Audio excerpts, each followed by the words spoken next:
Министрлер кабинетинин төрагасынын орун басары Эдил Байсалов Бириккен Улуттар Уюмунун Европа жана Борбор Азиядагы өнүктүрүү максатындагы ишти координациялоо боюнча башкармалыгынын аймактык директору Гиви Йопсон менен жолугушту. Бул тууралуу Министрлер кабинетинин басма сөз кызматы билдирет. Маалымдалгандай, аймактык директордун Кыргызстанга сапарынын максаты катары Министрлер кабинети өнүктүрүү боюнча өнөктөштөр жана жарандык коом менен Бириккен Улуттар Уюму реформаларын ишке ашыруу боюнча диалогду улантуу болуп саналат. Эдил Байсалов Бириккен Улуттар Уюмунун өкүлдөрүнө социалдык экономикалык тармактагы учурдагы абал, Министрлер кабинетинин жакынкы мезгилге карай пландары тууралуу маалымат берди. Андан соң тараптар учурдагы актуалдуу маселелерди талкуулады. Министрлер кабинетинин төрагасынын орун басары маалымдагандай, Министрлер кабинети эл аралык экономикалык кырдаалдын начарлашына байланыштуу айрым орто мөөнөттүү пландарды кайра карап чыгууга мажбур болот. Ошондой эле жакынкы айларда калктын аялуу катмарларына, тышкы факторлордун таасирин жумшартууга көңүл бурулат. Эдил Байсалов Кыргызстан Бириккен Улуттар Уюмунун туруктуу өнүктүрүү максаттарын жактай тургандыгын билдирди.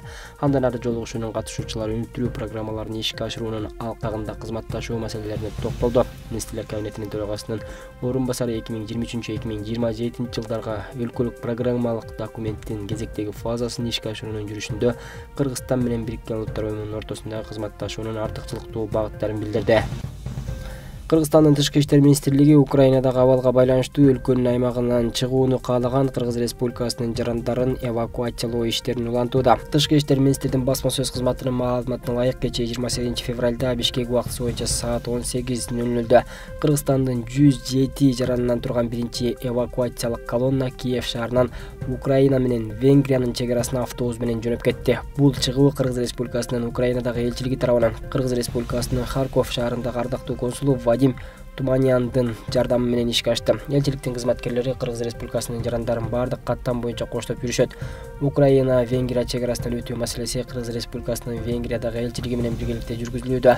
Кыргызстандын Венгриядагы элчилигинин кызматкерлери Венгрия Украина чек арасында жарандарды тосуп алып керектүү жардамдарды көрсөтүшөт. Кыргызстандын жарандарын Венгрия Украина чек арасынан Будапешт эл аралык аэропортуна жеткирүү Венгриядагы элчилик тарабынан жана Кыргыз Республикасынын Венгриядагы ардактуу консулу Эндер Эрдоштун жардамы менен уюштурулган. 2022 жылдын 18 февралына карата Украинадан чыгып кеткен Кыргыз Республикасынын жарандарынын ичинен 12си Польшада, 16 жаран Молдовада, 6 жаран Румынияда. Кыргыз Республикасынын Харьков шаарындагы ардактуу консулу Вадим Туманяндын аракетинин аркасында 2022 жылдын 27-28 февралында 18 Кыргыз Республикасынын жараны аталган шаардан Львов шаарына поезд менен жөнөтүлгөн. Ардактуу консул Туманян тарабынан Кыргыз Республикасынын жарандарына мындан ары Львовдо болуу жана чек арадан өтүү боюнча сунуштар берилет. Харьков шаарындагы темир жол станциясынын жетекчилиги менен Кыргыз Республикасынын бардык жарандары Львов шаарына жөнөтүлөт деген макулдашууга жетишилди. Кыргыз Республикасынын Тышкы иштер министрлиги ошондой эле Украинадагы жана Венгриядагы элчиликтери тарабынан Кыргыз Республикасынын жарандарын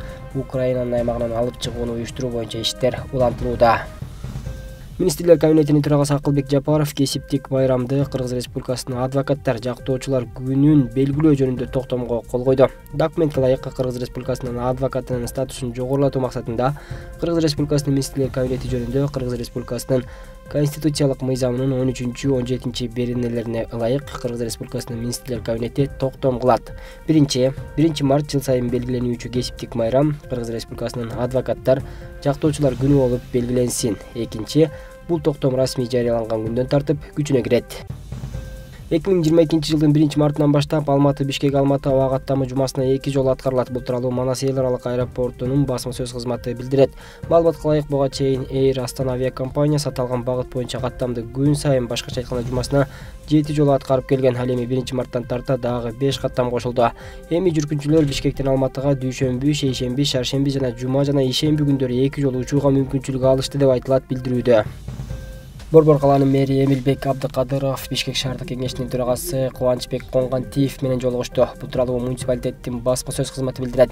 Кала башчысынын демилгеси менен уюштурулган жолугушууда жергиликтүү өз алынча башкаруу жөнүндө Кыргыз Республикасынын мыйзамынын алкагында муниципалитет менен шаардык кеңештин кызматташуу вектору талкууланды.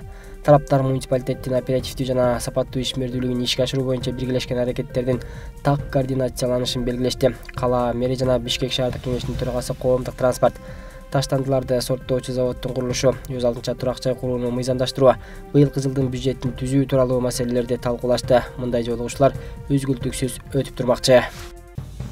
1 марттан тарта мамлекеттик сатып алууларга чектөө киргизилет деп билдирет Кыргыз Республикасынын Финансы министрлигинин басма сөз кызматы. Маалымат кылайык, президенттин республикалык бюджеттин чыгымдарын оптималдаштыруу, мамлекеттик органдардын жана жергиликтүү өз алдынча башкаруу органдарынын бюджеттик каражаттарды пайдалануунун натыйжалуулугун жогорулатуу боюнча чаралар жөнүндө жарлыгына ылайык министрлер кабинетине 2022 жылдын 1 мартына чейин республикалык бюджеттин чыгышыларын оптималдаштыруу, 2022-2023 жылдарга мамлекеттик жана жергиликтүү өз алдынча башкаруу органдарынын бюджеттик каражаттарын пайдалануунун натыйжалуулугун жогорулатууну тапшырды. 2022 жылдын 1 мартынан тартып министрликтерге, административдик ведомстволорго, жергиликтүү мамлекеттик администрацияларга жана башка органдарга кызматтык унааларды сатып алууга жана бюджеттик каражаттардын эсебинен административдик имараттар менен кызматтык жайларда капиталдык ремонтту өткөрүүгө тыюу салынды.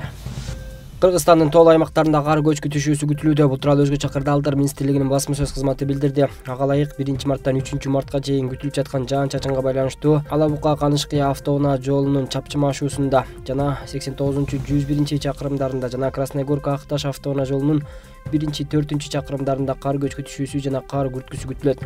Жолдор тайгак болуп муздоңот. Унаалардын ортосундагы 500 метр аралык кыймыл чектелиши зарыл. Бишкекте 5 мартта ак калпак жана улуттук кийимдердин күнү салтанаттуу белгиленет. Бул тууралуу Маданият, маалымат, спорт жана жаштар саясаты министрлигинин басма сөз кызматы билдирет. Маалымат кылайык, иш-чара Бишкек шаарындагы ынтымак 2 сейил багында өтөт. Анда жөө жүрүш, флешмоб, Кыргызстандын салттуу кийими, үй-бүлөлүк кийим топтомунун көргөзмөсү жана элечек уроо, калпак жасоо, сайма саюу боюнча мастер-класстар өтүп, концерттик программа менен коштолот. Ош шаарында эл аралык эне тил күнү белгиленди. Бул күндү белгилөөнүн максаты бар. Анткени учурда дүйнө жүзүндө 6700дөн ашуун тил катталган. Тилчи окумуштуулардын маалыматына таянсак, ар бир 14 күндө дүйнөдөн бир тил жоголуп кетүүдө. Бул тилдер ошол тилде сүйлөгөн саналуу кишилердин акыркылары дүйнө салып кеткендигине байланыштуу жоголууда. Эгер минти отурса, ушул 100 жылдыктын соңуна чейин дүйнө тилдеринин тең жарымы биротоло жоголуп кетүү коркунучуна туш келүүсү ыктымал. Кыргызстан Калк Ассамблеясынын Ош бөлүмүнүн адистери бул жаатта тынчсызданууларын билдирип, көп улуттун өкүлдөрүнүн башын бириктирип, алар үчүн аянтча болуп келишүүдө. Бизде Ош областы боюнча улуттар арасында эң көп сандык сапаты боюнча өзбек улуттары түздү. Мына жалпыга маалым болгондой эле өзбек улуту түзсө, эң азчылык болуп немец улуту. Андан тышкары казактар түзөт. Себеби бизге Казакстандан турмушка чыгып келген кыздар гана ушул жерде өздөрүнчө улуттук маданий борбор түзүп иш алып барса, андан тышкары немец калкы. Немец калкында да бул жерде эсептелүү бир 20га жакын гана таза нукура, таза кан аралашпаган немецтер жашаган болсо, алар ошол Германия менен башка мамлекеттер менен биргеликте алака түзүп, ушул биздин Кыргызстан Ош шаарында жашаган кары-картаң өзбек немец жарандарына дары-дармек сыяктуу, андан тышкары өздөрүнүн ар кандай гуманитардык жардамдарды тартып келүү, андан тышкары жанагы инвестиция быйылкы жылы эле ошол немец улуттук маданий борбору, Ош облустук немец комитети өздөрүнүн кабинетин жасалгалы боюнча ар кандай инвентарларды, столдарды алып ишмердүүлүгүн жүргүзүп келет. Оштогу жогорку окуу жайлар арасында көп тилдүүлүк, көп маданияттуулук өнүгүүнүн жана достуктун символу аталышындагы иш-чара өттү. Ар улуттун кол өнөрчүлүгүн жана талантын чагылдырган иш-чара башка улуттун дилин сыйлоого чакырык таштады.